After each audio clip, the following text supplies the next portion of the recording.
Wuthering Heights, best job I've ever done, by far. Thank you, Margot. Thank you, Emerald. Hi, man about town. I'm Shazad Latif. I'll be taking a look back at some of the highlights of my career so far, frame by frame. Oh my God. I remember I had a jaw. I can remember I've got a jaw. All the my neck fat has grown over the years. This is my first day on Spooks. Opening scene, I fell off a bike, and it was me and Miranda, and that was my first actual professional moment shot on screen. It's kind of crazy. That was when I was 21, so that was 16 years ago. Wow, this will bring back memories. It's emotional. Actually, yeah, that was the only episode of anything that my dad ever saw. So yeah, there you go. And I look young as hell. Jesus Christ. Oh my God. Okay, this is Black Mirror, the national anthem, the first episode with Rory Kinnear. I think it's one about the pig. And I had like 10 seconds in it. And I was playing a sort of Muslim expert on Islam. And we're discussing why it's weird to sort of bring the pig into the situation. But I remember it was Otto Bathurst was the director, and we filmed like a whole monologue, and he just gave it on the day. We had to like film the whole thing. We used about 2 seconds of it, which was fine. But I can say I was in the first ever Black Mirror, so proud of that. I mean, I think Shaheen Beg cast it, and I just knew, because anything Shaheen does is amazing. But she was like, this is a really good, like really crazy, really out there, amazing show that Charlie Brooker has written. And yeah, you could just tell. It had nothing. Had been nothing like that up until that point, I don't think. So yeah. Okay, here we go. It's the weird facial hair from Clem Fandango. This is the toast days. His nipples are out. Oh my God, yeah, his nipples are actually out in this shot. It's like dangly. Yeah.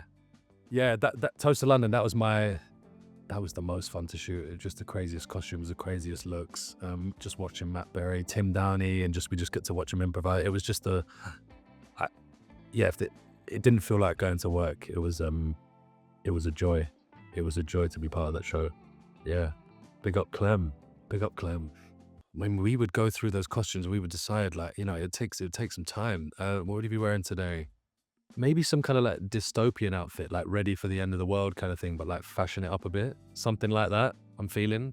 Again, with like holes in the knees or something. Like weird bits. This is Jekyll and Hyde and Frankenstein having a little chat. This was a mad show to be part of, because the cast was so high caliber. I get Rory Kinnear, Sam Russell Beale, Harry Treadaway. There was so many, Billy Piper. There was so many. Josh Hartnett was in it, and it was written by John Logan. And John Logan wrote Any Given Sunday and Gladiator. So the quality of the writing in that show, I've been on a lot of shows where they're like, oh, it's American style, you won't get the scripts till late. We had the scripts like 2 months in advance. I was like, it can be done. So it's just good to work with someone of that level and realize how prepared they are.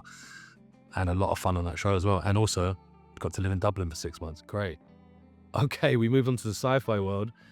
Aliens, Star Trek, Discovery. I ended up actually playing 3 roles in this. I played the human, the Klingon, and then the Klingon in a mirror universe. So I just remember it was when the summertime's in Toronto, me and Jason Isaacs, we got a little table tennis table in the set. That was great. I remember a little basketball net. I remember playing like in my pants because it was so hot, just running around trailers playing basketball in my pants with Mary Chiefo, who was an alien.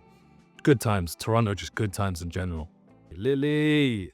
Okay, this is What's Love Got to Do with It. This was a big moment in my career, actually, because it was like a working title rom-com. Eric Fellon. It was like you're working with that classic British company, and one of my best mates. And it was a film, about arranged marriage, but it was a film where there were a lot of brown cast members, and it was, it reminded me of being around my family. So it was a very beautiful movie. I just wish we got to shot a bit more in like Pakistan, but and Jemima Khan. I got to meet Jemima Khan, who's absolute legend. So great time eating a lot of curry on that film set, which is always great. Oh, this is a good sweat maker. This is a hot Morocco running through the streets of Marrakesh. This was and the old short hair, big beard look. This was Atomic with Alfie Allen, and that was 6 months in Morocco, eating kofta kebabs and having cans of Coke just while we're filming, and smoking packs of cigarettes, and scorpions are running around, and it was just a mad, chaotic, the chaos of Morocco in the most beautiful way, full on action stuff. It was good times. Good times, hot times, but good times. Okay, now we see Edgar Linton in Wuthering Heights, and this is where you can see the full neck fat in action compared to the first shot. So it's great to see how we age, isn't it? I love it. But this was a great day, actually. This was a montage day with Margot and Alison and Hong and Emerald. We had like 1 hour to film just as many mad little montage ones as we could. So we were running around, we would change hats, we'd change costumes. And yeah, I remember singing a song like, we would just do random little bits, and it was just insane. That was one of the most fun days filming I've ever had. Wuthering Heights, best job I've ever done, by far. Thank you, Margot. Thank you, Emerald. We'd had a month, like Jacob was saying, there was like a month pre-production where we would rehearse. You know, you go away. First, it was like you're doing all the stuff before you even come back for Christmas, and then in January we had 3-4 weeks rehearsal. So you bring what you've prepared, and we just spent a lot of time together in the studio because all our dressing rooms were right next to each other.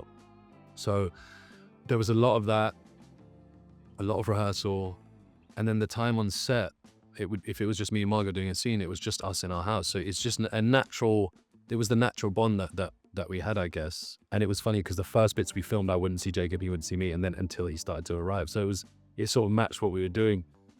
And we were all just there to sort of pour in our souls because we all just loved what everyone was doing so much. Yeah, we didn't try and plan the chemistry. I guess it just happened naturally. This has been Frame by Frame with Man About Town. Thanks for watching.